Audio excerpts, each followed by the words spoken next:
Viewers, in what appears to be a big setback to the Karnataka government, the Dharwad bench of the Karnataka High Court has stayed the state government's order that required private organizations to seek permission before conducting activities in government premises. Now, this order, seen as targeting RSS activities, has been put on hold and has been posted for further hearing on November 17th. Now, this comes after the RSS challenged the state government's order on the 18th of October, which declared that any gathering of more than 10 people without prior permission a criminal offence. But the High Court has listed multiple reasons for putting the order on hold. Here's what the court has said. Fundamental rights can't be curtailed by executive orders, is what the court has observed. They've also gone on to say that the government order trenches upon rights which are enshrined in the Constitution. There's also saying that would permit liberty granted to citizens to be taken away and deem it appropriate to stay operation of impugned order. Now, the Congress government has decided to appeal against the Dharwad bench's order in the divisional bench. Meanwhile, the BJP says that this move shows how the High Court has put a halt not only on the government order but also the conspiracies of the state government.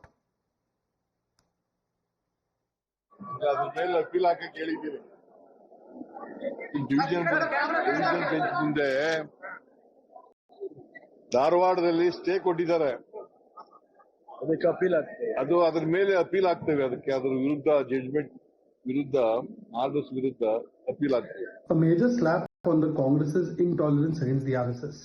Karnataka High Court has put a stay on the government's order banning various RSS activities. We have seen in the last few days how Priyank Kharge, Congress party government in Karnataka particularly, has been running an RSS Virodhi agenda. You're watching the News Hour at 10, debate number 1 on Times Now, Super Prime Time. Let's take this across to our guest. Joining us is Bhaskar Rao, BJP spokesperson. Dr. Anandanathan, author, is with us. Advocate Nikhil Jain is a political analyst with us. Also with us is Amrith Shenoy, political analyst. Khaliqur Rahman is a Congress leader joining us on the show. Let me start with you first. Nikhil Jain, you've seen the direct observations that have come in from the High Court bench, which is looking at it as a violation of several articles of the Constitution, including Article 19, 1A and B, the fundamental right of freedom of speech and peaceful assembly. What would you say to this? Isn't this a massive setback? Absolutely not, Madhav. I think the judgment of the High Court, the single judge bench of the High Court, is an erroneous judgment because across the country you have multiple cases where you need permission in order to gather, in order to conduct rallies, in order to conduct protests, in order to congregate at a public place, and this is just an order for that. So far as the RSS angle to that is concerned, I'm reminded of the Hindi phrase "Chor ki dadi mein tinka." The government order of 18th of October never actually mentioned the RSS. It only talks about seeking government permission before doing a public gathering at a public property of more than 10 people. I don't know why the RSS is getting so... because ministers in the government have been talking about curbing RSS activities. What is Mr. Priyank Kharge saying? Are you living under a rock? All right, then. In that case, let me answer on that. Because the RSS is an organization which my friends from the RSS, Dr. Ranganathan and my friends from the BJP, Mr. Rao, are going to say that it is a socio-cultural organization. But we all know the RSS is a fundamentalist, socio-political organization that is grossly casteist and grossly misogynist, and that is not an organization of which any government servant should be a part of. That is not an organization that should be allowed to flourish. But how are you going to decide that, sir? And how does it become the duty of any government to decide that? I'll tell you how the government can decide that. Across the country, across government rules, there is an explicit prohibition on government servants of being part of organizations that engage in politics. Central Civil Services Conduct Rules 1964, as amended up to date, Rule 5 of it, explicitly prohibits any government servant from being a part of any organization that engages in politics. Bhaskar Rao, respond to that. Civil service rules expressly prohibit political activities for any government servant. This is only an extension of that. In a sense, is what Nikhil Jain would argue. Your response to him? We have maintained RSS to be a socio-cultural organization right from the beginning, whether it was BJP government or the previous Congress governments. People have always participated. Where is it written that it is a polity? Is it registered with the Election Commission of India? It is all their definition, and it is a tight slap on the face of the siddaramaiah government because of non-application of mind. Merely on the letter written by Priyank Kharge, Siddaramaiah got scared of Mallikarjun Kharge and he wrote for necessary action. And in great hurry, without any kind of legal homework, they issued an order. And as you rightly mentioned, fundamental rights can be curtailed only by another law, not by any government order. So the Honorable High Court has shown the government its place and the number of laws it is being violated. So there has been absolutely no application of legal knowledge, no application of common sense in passing this government order from the very beginning, and the wording also is very, very diabolical, aiming only at RSS over there. Today they have got a taste of their own medicine, and the High Court has educated them that, okay, it is going to come up on 17th. They have no legal knowledge. They say we are going to go to a double bench. First, let it get resolved. Put your arguments on 17th and see what is it that you have got to say over there. On 17th also, you will face a similar, because the High Court government pleader was not in a position to answer Ashok Harnalli's arguments when he listed out all the different violations over there. So he has wanted time till 17th, and so the Honorable High Court judge has said that till then the order is stayed. And Siddaramaiah says he will go to higher court. Matter is still in with the single judge on 17th. So this is the level of knowledge of the court's procedure and constitution by the Congress leaders, including the Chief Minister. What a shame it is. Complete, a lack of understanding of legal procedures. And Mr. Nikhil Jain, you're an advocate. Let me read out to you what the court has observed. I don't know if you've gone through the order, but let me read out for the benefit of our viewers at least.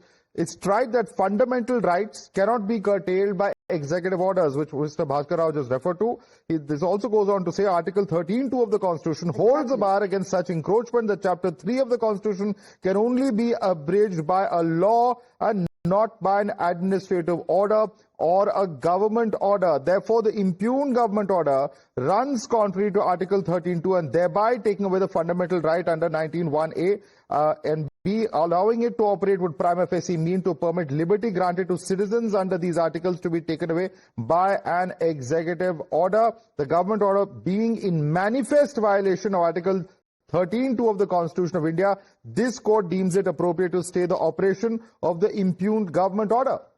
These are very, very strong words, Nikhil Jain, which means, as Mr. Bhaskar Rao was saying, that the government didn't do its legal homework. Great hurry, without application of mind, legal mind. No, Madhav, first of all, Mr. Rao needs to do some homework on how the appellate courts work. You can very well challenge an interim order of any court, and it is really? So it happens. You. Mr. Rao, I'm a lawyer. I practice in the Supreme Court. I very well know that you can challenge orders of the single judge, interim orders of the single judge before the division bench. By the way, it's not called a double bench if you want to, be so picky about these things. Then why is your Chief Minister saying? And that is why the interim order is being challenged. That is why the government is contemplating on challenging the interim order. Secondly, when a court passes an adverse judgment or an adverse order against any party, be it the government or any other party, it does not mean that that particular party has not done its legal homework. They've certainly done their legal homework. It's just that the single judge is not agreeing with the legal rationale being put forth. When he says that fundamental rights... Your High Court government leader was not in a position to answer these questions. Nikhil Jain, okay, leave alone what the government has done. Nikhil Jain, answer my question. Is it a fact that fundamental rights cannot be curtailed by executive orders? Yes or no? They cannot be curtailed by executive orders, but it will be argued that... But that's what the court is saying. So how is the court wrong then? No, Madhav, I'll tell you how is the court wrong.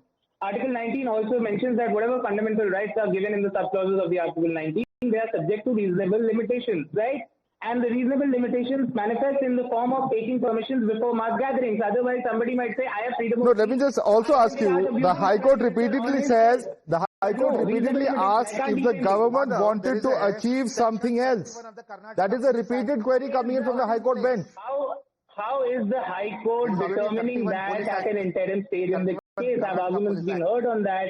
Have the petitioners and the judges ask questions, sir. And if the government pleader was properly briefed, perhaps he would have better answers. The very fact that he couldn't argue this and such an adverse order has come raises serious questions about what the government is doing. Madhav, judicial orders are supposed to note the contentions of the petitioner as well as the respondent and then reach a finding of the court, which in this particular order is not being done. Also, a lot of what this order mentions is actually obiter dicta, it's not ratio. Ratio is when a court judicially determines the issue. Obiter dicta is when a court... I have read out from the court order, sir. The excerpt that I read out is very much a part of the court order. Bhaskar Rao, is this part of the court order? Is this just oral observations, obiter dicta? One second, Nikhil Jain, you're making a point. Let's get in the other side also. Bhaskar Rao, is this all just oral observation? The Congress representative, the Congress spokesman, the Congress spokesman the Congress spokesman needs to brush up his legal knowledge. He's trying to only justify what his government is saying, not what the court is saying. Let them appeal in on the 17th with more facts. His HCGP, the High Court Government Pleader, was not properly briefed also. Neither it is a cabinet day. It is merely on the basis of a letter by Priyank Kharge with full of diabolical ideas, and they didn't have even the guts to mention the 3 letters of RSS. And they have made an assembly of more than 10 people a criminal act. How can they make? There can be a laughter club, there can be a volleyball club, there can be a walkers club. Are all of them illegal according to them? Means you should have some semblance of legal knowledge. Without all these things, they come out in a great hurry and they get a tight legal slap from the High Court over there. How can you curtail freedom of movement, freedom of speech and freedom to form associations? Let Mr. Nikhil Jain answer these questions. Okay, quick response, Nikhil, because I have to go across to others as well.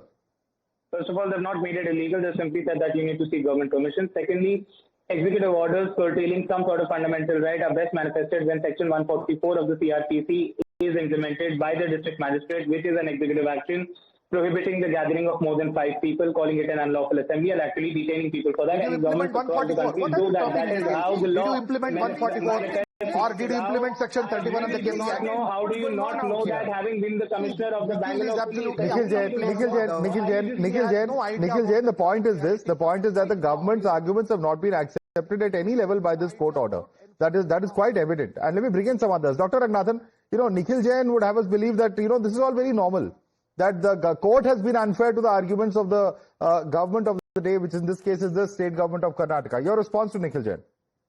No, I don't doubt at all that. Good evening, first of all, Madhav, and good evening to my fellow panelists. I don't doubt the fact that Nikhil was a lawyer.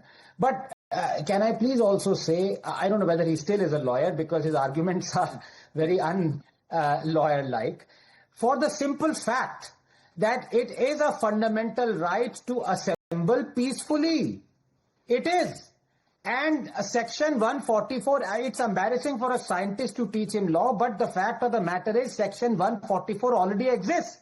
So if you want to bar more than 5 people assembling at any point, the magistrate has to take a call. That is how democracies work. Democracies don't work as the BJP spokesperson rightly said, Mr. Rao.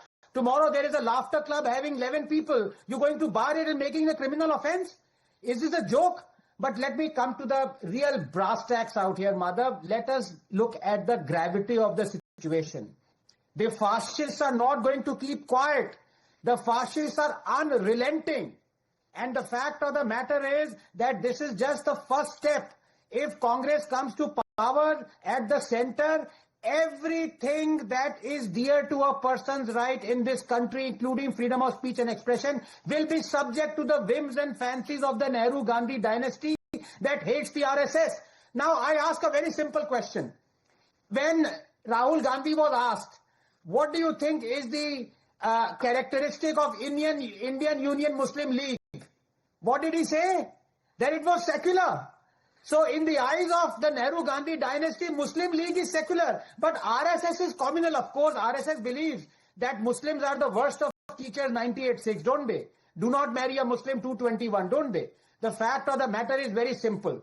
When you have an organization like the party, the RSS, when you have the party, the Congress trying to ban it, it will leave no stone unturned until it fulfills this thing. Do you want me to go to the history of how many times RSS organizer, the people, everything was banned by the Congress? I don't want to go to that fact at all. But I just want to say this very simple thing.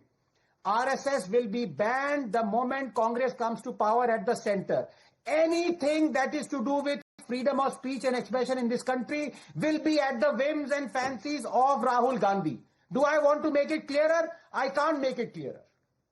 Respond to that. And I want Khaliqur Rahman to respond to that, because once again, while he's comparing the attitude towards the Muslim League as well as the RSS, at the end of the day, the BJP is going to say that this is the emergency mindset that is once again reflected in such orders that come out of the Karnataka government. Khalikur Rahman? Yeah. Good evening, Madhav, and good evening to all my fellow panelists, and good evening to all the viewers of Times Now. Let me tell you, Madhav, that this is not the new order which has been issued by the Congress government. This order was already issued way back in 2013 when the BJP was in power in Karnataka, and the Congress government has just reissued that order. So, and at that time, there was no hue, there was no cry, and the BJP, in fact, was silent at that point of time. So now it is only when the Congress government reissues that order, then the BJP and all the supporters of the BJP suddenly stand up against this and calling it totally unconstitutional. Where were they in 2013 when the same order was issued by the BJP government? Congress has not done anything wrong by reissuing this order, because I think the BJP should have been rather welcoming the move of the Congress party rather than approaching the court to ban it, actually. Because, if the BJP does it, it is right. If Congress does it, it is wrong. So I think why this double standard by the BJP party? That's what, I want to ask first. Because there has to be consistency in whatever you say. If you are doing something, then you are right. If, the other party is doing something, then they are wrong. So I think on what basis the BJP has the audacity to challenge this? But anyway, we have, the respect for the judiciary, and we will definitely, there is a provision in law for going for an appeal, which the Congress definitely is going to do this, actually. And there is no mention of RSS in the order. There is no mention of. It is BJP which is, in fact, because Okay. Dr. Nathan, I have to go across to Bhaskar Rao because he was very much serving in government at that point of time, if my memory serves me right. But yes, Dr. Nathan, very quickly. I have great respect for Khalikur Rahman Saab, but the fact of the matter is... Dr. Nathan first, and then I'm coming to Mr. Rao. One second, one by one, please. This is why I say Congress is a master at deception, while the BJP is a disaster at perception. Now, even in the Places of Worship Act, it is nowhere mentioned that only Hindu temples are to be targeted. But the fact of the matter is there are no Muslim mosques that have been demolished and temples built over them. So obviously that order of Place of Worship Act affects only Hindu temples. Now out here, you don't say explicitly RSS, but the fact of the matter is when you have the shakhas, you have assembly of more than 10 people. So RSS is affected. That's how RSS is affected. Khalikur Rahman. The point is that this is an order that directly impacts on the activities of RSS, which very often could be in an open public space like a park. No, this is the self-interpretation by the BJP and the BJP supporters. In fact, I've got, huge respect for my dear friend and very esteemed panelist Ranganathan G. In fact, I am also a great admirer of his. But in this particular case, I beg to differ with him because this is the interpretation. Does it affect RSS? No, see, it affects. No, it does. See, it does not affect RSS or it does not affect any other thing. The order clearly says. The order clearly says there is a due permission required. And why? See, an order does not prohibit that, but order says that whenever there is going to be such an assembly, then a due permission has to be taken. So what is wrong in that? And it is the same order. Again, I want to repeat that it was issued by the BJP in 2013. So I think there is nothing for the... Khalikur Rahman, can you tell me why did the cabinet put the bill on hold? One second. Khalikur Rahman, why did the cabinet put the bill on hold? Which bill? The whole bill that Mr. Priyank Kharge was bringing in, why did the Karnataka cabinet not allow it to be passed? No, see, as far the bill is concerned, it will be read and then a proper legal opinion will be taken.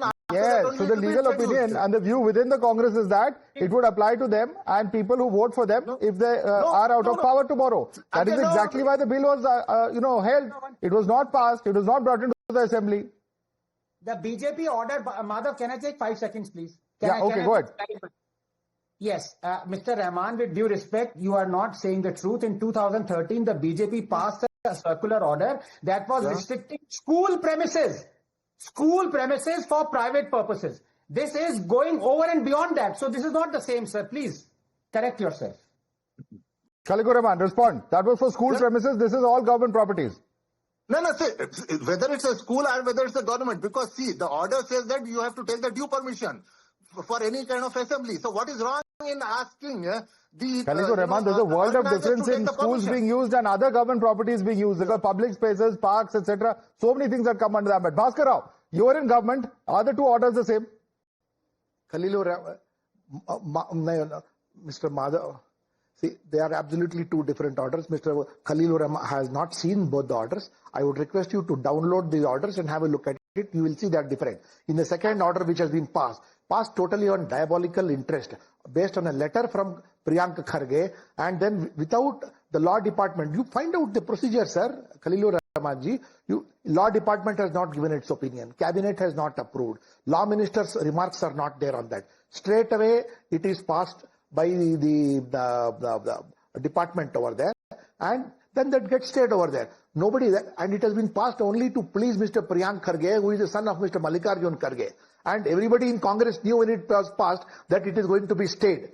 That is the ground reality, that it is going to be stayed. You are making a mockery of every association in Bangalore or in any other city in Karnataka. People gather early morning for either 10 people do yoga together, laughter club, volleyball club, running club. Do you mean to say everybody should take permission? And as Anand Ranganath mentioned, in the 2013 order, it was only barring government schools and any other public premises over there. So there are total different. I would request Khalil ji to have a look at both the orders and see that total different. In the second order, Amrith Shenoy, he's not... Without mentioning RSS, they say that any unregistered organization should not. Means it is totally a diabolical and a very wicked way of trying to put it down based only on Priyank Kharge's letter. Amrith Shenoy, I have a slightly different question. You know, the timing of this entire controversy surrounding RSS... The government itself was not interested. Yeah. The chief secretary herself was not interested in passing this. Okay. The entire timing of this entire controversy, Amrith Shenoy, is what puzzles me. We all know there's a part tussle happening within the Karnataka unit of Congress. Over the last 4 to 5 weeks, we've heard these noises against the RSS, bringing in a new bill, bringing in a government order to curb the participation of RSS members, so on and so forth. The question I just want to ask is that, is this also some kind of positioning ahead of that November 28th deadline?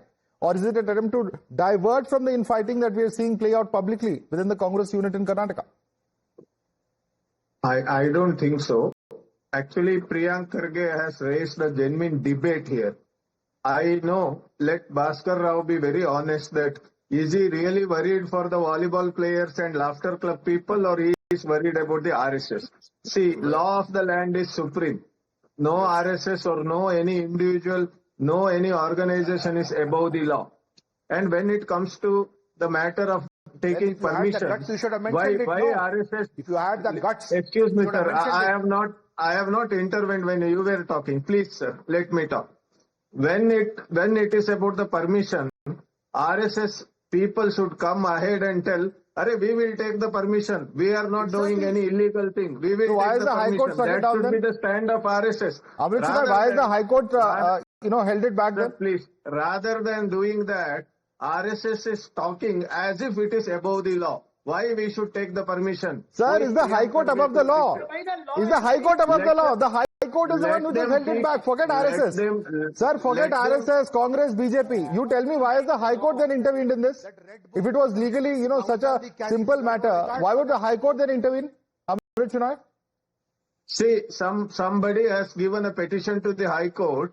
Whatever High Court has given an order, government will appeal against that order. Correct. But the court will not intervene if everything is above the board. I am talking about... If everything is above board, no, you have every right to appeal, Amrith Shenoy. Nobody is taking away that right of the government. Nobody can take away the right of the government. The simple question I'm asking is that the High Court does not intervene in every petition, which every petitioner walking down the street files in the court. Obviously, the court has found some merit in the petitioner's argument. Madhav, please, can I... Yeah, why BJP is worried about that? The government order did not mention the name of RSS there. Why RSS people are more worried about the order? Okay, let them take the permission and do the program. Now, volleyball people will come and do the petition. Volleyball players will file one petition. But what about Priyank Kharge? On the one hand, you say Priyank Kharge has raised a genuine issue, and on the other hand, you say why is RSS silent? What kind of argument is this? Mr. Amrith Your Shenoy. order itself is easy. See, are we talking about the order or RSS issue? No, because In the that position- order, in that the petition, order RSS emanates is from the not position of the mentioned. minister, Mr. Priyank Kharge. But anyway, Dr. What Ranganathan is wants to the- respond to what is you. the subject Dr. of Ranganathan. today's debate? Your order itself is illegal. Yeah, no, one second. Look, this is the diabolical nature of the shifting sands. On one hand, you say you make a law which people find unjust, they go to the court, and then you say, well, why are they above the law? No, RSS is not above the law. It is not flouting the law. It has gone to the court to say that the law is illegal. Why were you opposed against 370 abrogation? You should have believed that law. Why were you opposed against CAA? Why are you opposed against any law that you believe is unjust? What kind of argument is this? And number two, RSS is angry because it obviously affects the congregation of RSS in the morning. If this law was upheld by the Supreme Court, then yes, I would stand with you and go against RSS if it ever were to flout the law. But to say that you cannot even approach the court except the law that we promulgate, you're not kings out here. You're voted to power. So stay focused Let us and wait do till governance. final judgment then. Okay, Let let's us all wait for till the final court of the larger division bench, if and when that bench is approached, of course, in the first place. But we'll have to leave it there. Bhaskar Rao, Advocate Nikhil Jain, Amrith Shenoy, Khaliku Rahman, I'd like to thank all of you for joining us this evening. Dr. Ranganathan stays with us for debate number 2.